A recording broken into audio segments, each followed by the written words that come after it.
Hey everybody, Jason Carpenter here with Hunting God's Country. Thanks for joining us today. If you're not already subscribed to us on YouTube, make sure you hit the subscribe button down below this video. You can join us anytime. We don't have a lot of content out, we're just getting started with this. I've been doing this my whole life. I'm 45 years old, and I just finally decided to make this a real business. So stay with us. We're going to give you all kinds of tips and tricks on lots of different things throughout the year. And right now it's August 13th, and we are getting ready to put in a fall food plot. Now there's a couple different ways you can do a food plot. One of the things obviously is to go and till your ground up, which is probably the most prominent, best way to do it. When you till everything up, you can get the seeds to germinate a lot better. Everything will take off. You get a lot more bang for the buck, so to speak, if you do it that way. If you're on a budget or don't have access to a rototiller, we have a food plot here that we planted about 4 years ago. That food plot has been really good for us, but as the years have gone by, obviously it has depleted a little bit. So what we're going to do now, we've mowed it down, as you can see here behind me.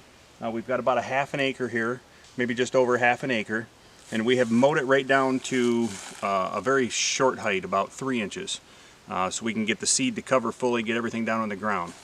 Now what we're going to do is we're going to do what's called overseeding. So we're going to seed over the existing food plot without tilling it up. So we will get a little bit of the legumes and things that are in here, the clover, the chicory that was in here before, will still be able to come up and be there for the deer. But what we're going to add to it this year is we're going to add a little bit of wheat. We're putting some winter wheat down. It's going to increase the energy levels for the deer. They can get in here and it'll be here for them all winter whenever the snow's not on. Now we're in northern Michigan, so there's always snow, pretty much from October until May. But if we get lucky and have some warm times this winter and the deer can access it, or if the snow is just not too deep, they know that the wheat's here, they'll be in here on it. So hopefully it'll give us a good shot at some late season hunting this December and 1st of January as well. So here's the thing. If you're from Michigan, you already know this gentleman I'm about to talk about. If you're not from Michigan, you may have heard about him anyway. He passed away a number of years ago, but his name was Fred Trost. Fred Trost had a program that was called The Practical Sportsman. What Fred talked about all the time was ways to do things that are inexpensive, that the 95% of America can actually afford. We can't all go out and buy a $1,500 bow and a $12,000 tractor to put in a food plot, things like that. So being on a more practical level, the Practical Sportsman. So what we're going to bring you is ways to do things that are inexpensive, yet still get the same result, or a very similar result, to the people who can afford to go out and spend the big dollars. Now obviously, nothing against spending lots of money and having premium things, but we're going to show you the ways that you can do it a little less expensive. So what we have today is, like I said, wheat, and we're going to add some white Dutch clover. We're going to mix that right in with the wheat, and we're going to put down lime. Now it's kind of dry here right now, it's August. We're hoping for some rain. Hopefully we'll get some rain soon. And when we can forecast a decent rain coming, we'll come out and fertilize. But we don't want to put the fertilizer down now while it's hot and dry, because the fertilizer will actually burn everything up instead of helping it. So we need the moisture on the fertilizer in order to activate it. So if you follow me around here, what we have for you, little shot of what we're putting down today. We've got 4 bags of lime. We're going to start with the lime. The lime is going to, as it says here on the bag, tune up the soil. Okay, it's going to neutralize the acids that are in the soil, and it's going to generate an atmosphere for the seeds to take and really become prominent in there. Now in the situation that we're doing today, in an overseeding situation without tilling the land, you're only going to get about 50 to 60%, maybe 70% if you get good rain and the seed can really get beat down.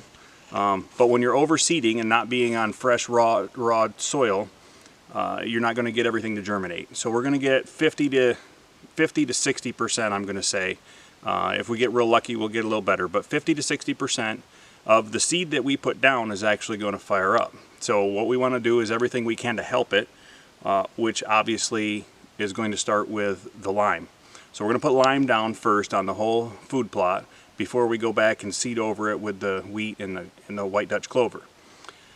After that, we're going to keep a close eye on a rain watch. So as soon as we know we're going to get a good rain, we're going to come out and fertilize a few hours, or up to 10 hours maybe before the rain hits, to do the best, to make best use of the fertilizer. Now what you see here, what I brought out here right now to put down, I didn't bring the fertilizer out because obviously we're not ready for it, but we've got a 50-pound bag of wheat seed. We've got 4 of these 40-pound bags of lime, which is what we're going to put down first, and we have just it's 5 or 10 pounds here of white Dutch clover. Okay, so what that's going to do for us is just get us started. Some of it will take without the fertilizer. Obviously fertilizer is to assist, but for today that's what we're going to put down. Now what we're also using is this basic yard spreader. You can pick up just about anywhere. I think brand new one's about 40-50 bucks. This one actually was given to me by a friend, so I've got $0 invested into it. And everything you see here on the rack that we're going to put down today, along with the 3 bags, I got 3 bags of 12-12-12 fertilizer to put on top of this as soon as we know it's going to rain. All of that combined was less than $100. Okay, so there's your practical sportsman part of it, right? Here's what's practical. You don't have to spend a fortune in order to make something good, okay? So you just got to pay attention to the economy, see what's going on. This stuff was not on sale, but it's inexpensive to purchase, okay? Buying it in smaller bags, obviously smaller bags more expensive, but it was easier than getting an entire truckload of lime, which I certainly don't need. So, like I said, all of this, I think the grand total was, $86 for this with the fertilizer, everything together, and I got the thing for free. If you like garage sales and auctions like I do, you can probably pick one of these spreaders up for 5 or 10 bucks. Just a standard broadcast spreader. Very useful. Use them all the time. It's great for grass seed and everything else too. So, and it'll last forever as long as you take care of it. So stick with us. What we're going to do now, we're going to start prepping the lime. We're going to get out here and lime the whole thing down. And then we're going to throw the wheat down first. And then we're going to overseed that wheat with the white clover. And we're going to pray for some rain so we can fertilize and hope we can boost that 60 to 70%. For now, we're going to be happy with a 50% return on what we put down, because we're also mixing it in with the previous chicory rye and there's 3 different legumes in here, 3 different clovers. Legume is a clover, so there's a white clover, there's a red bud clover, and I don't remember what the third one is offhand, but that was 4 years ago we planted it, so forgive me for not remembering. But we're gonna overseed it so this stuff can still generate what's already there, on top of adding in this wheat that's going to help us in the late season.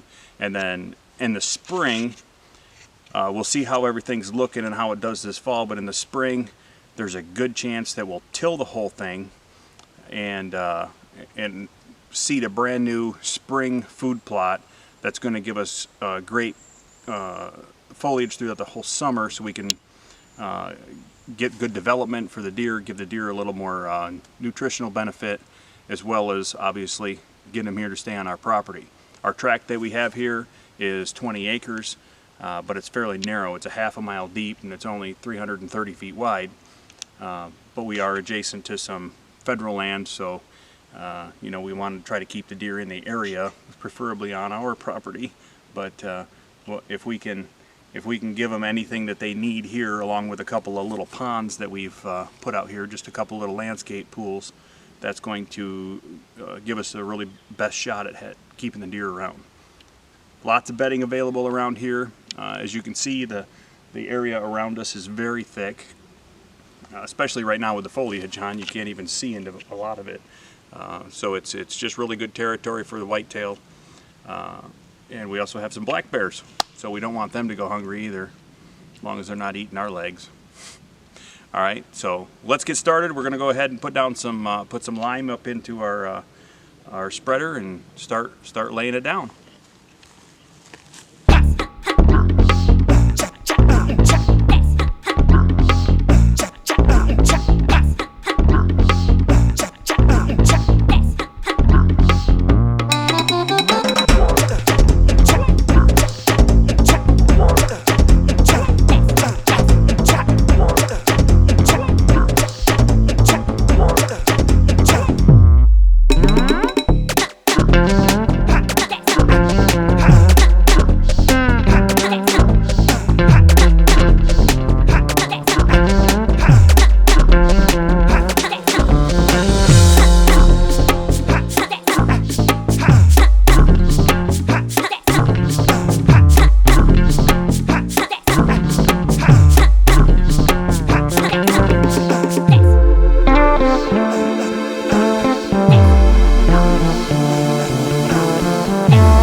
that was the last bag.